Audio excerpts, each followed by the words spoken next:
ఏంటంటే సినిమా మొదలెట్టినప్పటి నుంచి నయనతార గారు లేదా మిగిలిన వాళ్ళతో డైరెక్టర్ అనిల్ రావిపూడి చేయించిన ప్రమోషన్ ఒక రకంగా ఉంది. ప్లస్ ఏంటంటే విడుదలైన ఫస్ట్ లుక్ నుంచి టీజర్ కానీ ట్రైలర్ కానీ రెండో ట్రైలర్ కానీ లేదా వచ్చిన 4 సాంగ్స్ కూడా ప్రేక్షకులు ఆకట్టుకునే విధంగానే ఉన్నాయి. అందువల్ల ఏంటంటే ప్రతి ఒక్కళ్ళకి ఈ సినిమా మీద హైప్ వేరు. పోనీ ఇది కాసేపు పక్కన పెడితే మెగాస్టార్ చిరంజీవి గారిని పక్కన పెడితే అనిల్ రావిపూడి అంతకు ముందు తీసిన సినిమాలన్నీ కూడా సూపర్ హిట్స్ అండి. అపజయాలు లేని డైరెక్టర్ కింద ఆయనకు ఓ మార్క్ ఉంది. ఒక కామెడీ తీయాలంటే ఎక్స్ట్రాడినరీగా తీస్తాడు. కామెడీ సినిమా తీస్తూనే ఒక మంచి సందేశం ఇస్తాడు, మెసేజ్ ఇస్తాడు. ఫ్యామిలీకి ఓరియంటెడ్ గా సినిమా ఉంటుంది, కమర్షియల్ గాను ఉంటుంది, at the same time family oriented గా సినిమా ఉంటుంది. అందువల్ల ఏంటంటే సక్సెస్ విషయంలో మనశంకర్ వరప్రసాద్ గారికి తిరుగులేదు అన్న విషయంలో ప్రతి ఒక్క అభిమాని సిద్ధంగా ఉన్నాడండి. అందుకేంటంటే మనం చిరంజీవి గారు ఆయన ఈ మొన్నటికి చివరిలో వచ్చిన హుక్ స్టెప్ కానీ లేదా వెంకటేష్ గారు చిరంజీవి గారు చేసిన మెగా వ్యక్తి మాస్ సాంగ్ కానీ లేదా మేసాల పిల్ల కానీ శశిరేఖ ఈ సాంగ్ కానీ అన్ని పాటలు కూడా అందరిని ఆకట్టుకునే విధంగానే ఉన్నాయి. దరిదాపుగా మేసాల పిల్ల అయితే 100 మిలియన్ దాటిపోయిందండి. అలాగే జస్ట్ మొన్న హుక్ స్టెప్ వచ్చింది 35 మిలియన్ వచ్చింది 24 hours లో. అలాగే ఏంటంటే ప్రతి ఒక్కళ్ళని ఆకర్షించే విధంగా ఆ పాటలు కానీ చిరంజీవి గారి మేనరిజమ్స్, స్టెప్స్, కామెడీ ఇవన్నీ ఉన్నాయి కాబట్టి ఖచ్చితంగా చిరంజీవి గారి సినిమా సూపర్ హిట్ అవుతుంది అంటంలో ఎటువంటి సందేహం లేదండి. సో చిరంజీవి గారు వయసు పెరిగి కొద్ది కుర్రాళ్ళు అవుతున్నాడు అంటున్నారు, మీరేమంటారు? వయసు పెరిగే కొద్ది అవుతున్నాడండి. చాలా సన్నగా అయిపోయాడు ఈ సినిమాలో, ఇంకా చాలా సన్నగా అయిపోయాడు. ఏంటంటే చూడటానికి ఆయన మొన్న ఇది హుక్ స్టెప్ లో వేసిన డాన్స్ లేదా డ్రెస్సింగ్ స్టైల్ చూస్తే కనుక స్టైల్ చూస్తే ఒక కుర్రోడేమో ఆ లూజ్ బ్యాగీ ప్యాంట్ వేసి అసలు ఏదో 25 ఏళ్ల కుర్రోడు వేసే కాస్ట్యూమ్స్ వేసి ఆయన అంత ఈజ్ తోటి అంటే ఎలాగంటే అంత గ్రేస్ తో ఆ స్టెప్ వేసే విధానం ప్రతి ఒక్కరిని ఆకట్టుకునే విధంగా ఉందండి.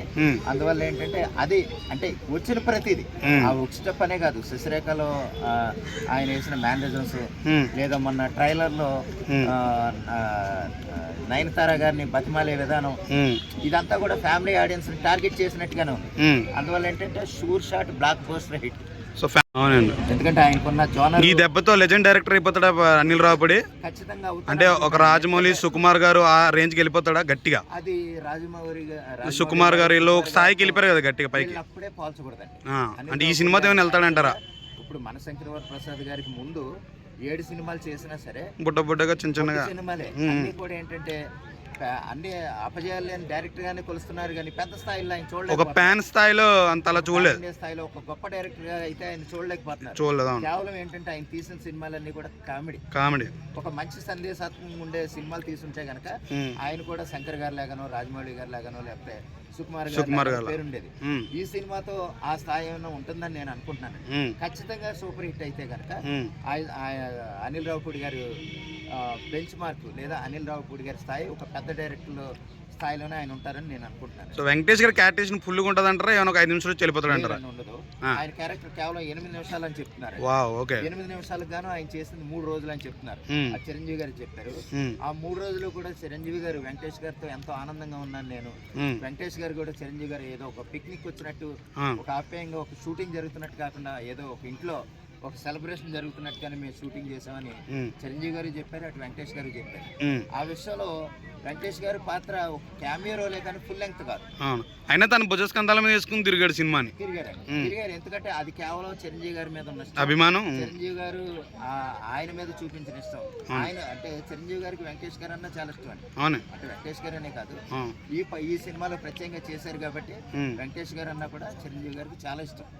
అందువల్ల ఏంటంటే వెంకటేష్ గారికి ఎప్పటి నుంచో చిరంజీవి గారు అంటే ఆయన ఇండస్ట్రీకి వచ్చినప్పటి నుంచి అదేంటో నువ్వేమన్నా చిరంజీవి అనుకుంటున్నావా, చిరంజీవిని ఇమిటేట్ చేస్తున్నావు అని వెంకటేష్ గారు వచ్చిన కొత్త సినిమాల్లో అంటే మొట్టమొదటి సినిమాలు అలాగనేవారు.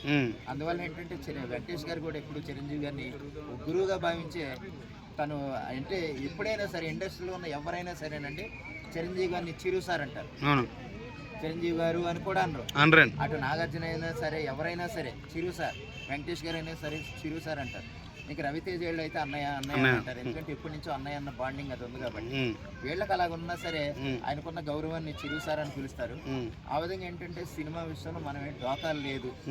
ఎందుకంటే ఆయన ఇప్పుడంటే కొంచెం సెకండ్ జనరేషన్కో లేదా థర్డ్ జనరేషన్కో చిరంజీవి గారు తెలియకపోవచ్చు, కానీ 90s 80s కిడ్స్ కి చిరంజీవి గారు అంటే ఏంటో తెలుసు. చిరంజీవి గారు అంటే చొక్కాలు చింపుకోవటం అంటే ఏంటో, చిరంజీవి గారు అంటే చొక్కాలు చిరిగిపోవటం ఏంటో, బ్లాక్ లో టికెట్లు కొన్న రోజులు ఉన్నాయి. టికెట్ మొక్క కనపడితే ఏంటో సెలబ్రేషన్ అనేది తెలుస్తుంది. అవునండి, అవును. అటువంటి చిరంజీవి గారు ఇప్పటికీ కూడా ఒక కొత్త హీరో లాగానే ఇంకా ఆయన హీరో వస్తే ఏం చేయాలి, నన్ను ఏం చేయమంటావు, నేను ఎలా ఉండాలి అని డైరెక్టర్కి లొంగిపోయి డైరెక్టర్ చెప్పిన విధంగా చేయటం అనేది చిరంజీవి గారి సంస్కారానికి జోహార్లు చెప్పాలి. అట్ ద సేమ్ టైం ఆయనకున్న డెడికేషన్, హార్డ్ వర్క్, క్రమశిక్షణ ఇవన్నిటిని క్రోడీకరించే ఇప్పుడు ఆయన ఎవరెస్ట్ శిఖర స్థాయిలో ఆయన ఉన్నాడు. చిరంజీవి గారు అంటే ఇప్పుడు మాటలు కదండి, ఆయన స్థాయి వేరు స్థానం వేరు, ఆయన కీర్తి వేరు, ఆయన స్ఫూర్తి వేరు, ఆయన స్థాయి వేరు స్థానం వేరు. అందువల్ల ఏంటంటే మనం చిరంజీవి గారిని తక్కువ చేసామనక్కర్లేదు. కొన్ని సందర్భాల్లో కొన్ని సినిమాలు మొన్న ముందు సంవత్సరం బోళాశంకర్ అపజయం పాలైంది, కానీ ఆయన పాత్ర ఫెయిల్ కాదు. డైరెక్టర్ పాయింట్ ఆఫ్ వ్యూలో సరిగా తీయలేదని చూసిన ప్రతి ఒక్కరికి అనిపిస్తుంది. అది పక్కన పెడితే ఈ సినిమా నాకు నమ్మకమైన డైరెక్టర్ దొరికాడు కాబట్టి ఆయనకి లైనప్ లో ఉన్న సినిమాలను కూడా పక్కన పెట్టి ఆయన సినిమాలు తీశారు. అందువల్ల ఏంటంటే సినిమా సూపర్ హిట్ అవుతుందంటలో ఎటువంటి సందేహము లేదు. అందులో no doubt the megastar is mega legend, అందులో నో డౌట్.